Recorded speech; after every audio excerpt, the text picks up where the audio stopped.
Aujourd'hui, je vais vous parler des tomates.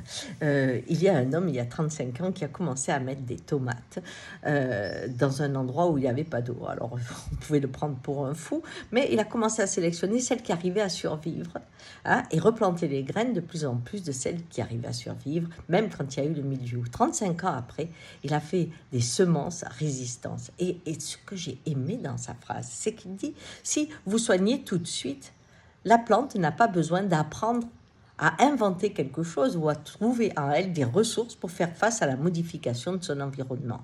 Eh bien, c'est exactement la même chose pour nous. Quand on protège trop les enfants, quand on est dans un schéma où les assurances ont pris la main et qui font que tout doit être balisé, on ne prend plus le temps d'aller chercher en soi une réponse. Et ça, c'est très important parce que demain, nous rentrons dans un environnement qu'on ne connaît pas et une modification rapide de notre mode de vie. Et on aura besoin de rentrer dans l'expérience de la recherche en soi de richesse pour pouvoir traverser les bouleversements. Et ça, c'est quelque chose qu'on a en soi. Vous n'en doutez pas. Quand il arrive une épreuve, on ne sait pas comment on fait pour la traverser, mais on y arrive. Plus ou moins bien, vous me direz, mais on trouve des ressources qu'on n'imaginait pas.